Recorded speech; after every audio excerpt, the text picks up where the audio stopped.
Voilà, c'était marqué sur ce bandeau. 100 ans, la reine-mère a traversé le siècle bon pied, bon oeil. Un siècle où elle aura pourtant dû affronter de nombreuses épreuves, de guerre mondiale d'abord, mais aussi bien des vicissitudes familiales. Évocation, Bernard Lebrun. Elle est la grand-mère de tout un monde qui vit sur 5 continents.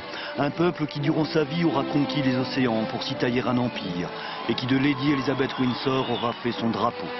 Un siècle de gloire et de décadence pour un peuple et une famille royale qui sont tout un univers, le monde britannique.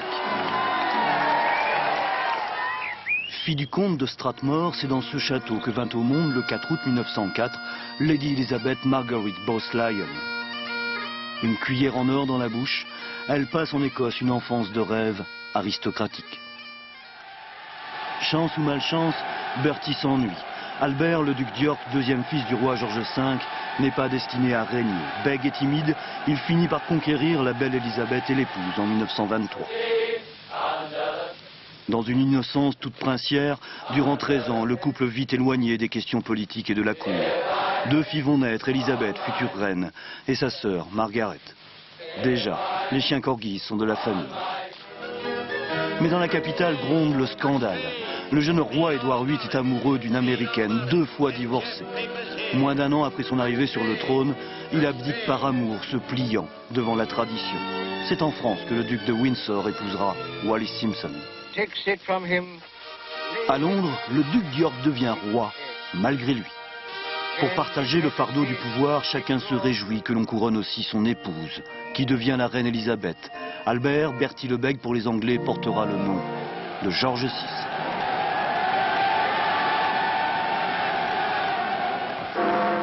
À l'heure où le Blitz frappe la capitale, la reine refuse l'évacuation de la famille royale vers le Canada. Avec son mari, Élisabeth partage les larmes, le sang des habitants des quartiers populaires.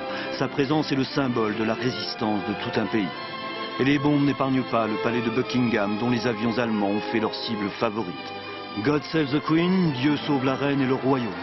Le jour de la victoire, Winston Churchill partagera sa gloire aux côtés d'un couple royal qu'il sait dominé par la reine Courage, contrairement au peuple.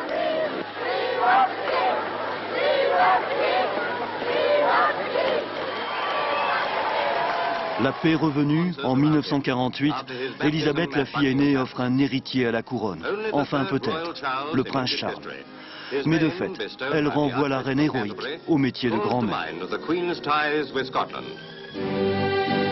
Comme il a vécu, George VI, malade, s'est éteint dans son sommeil avec discrétion. Le roi est mort, vive la reine. Élisabeth II, arrière-arrière-petite-fille de la reine Victoria, prend en main à 26 ans les rênes du royaume. Alors, Lady Elizabeth Windsor, après 15 ans de règne, qui ont vu changer le monde et crouler l'Empire britannique sous la décolonisation, déjà veuve et grand-mère, entame pour 48 ans sa plus longue carrière, celle de reine-mère. Et tout d'abord au service de sa fille, jusque dans les loges du derby d'Epsom.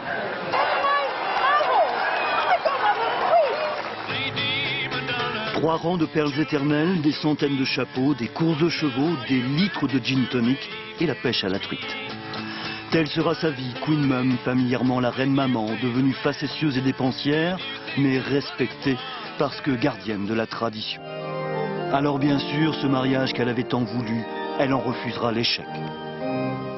Condamnant d'une chaise vide et jusqu'à l'ignorance du regard, celle qui ne voulut pas souffrir en silence, Diana, qui osera rejeter la devise des Windsor, ne jamais se plaindre. Pour l'avoir enseignée 100 ans durant aux Anglais, Lady Elizabeth demeurera reine, saluée par tous telle la patronne de la dynastie. Her Majesty, the Queen Mother. Hip hip hooray!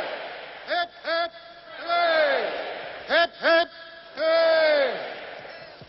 Et dans un instant,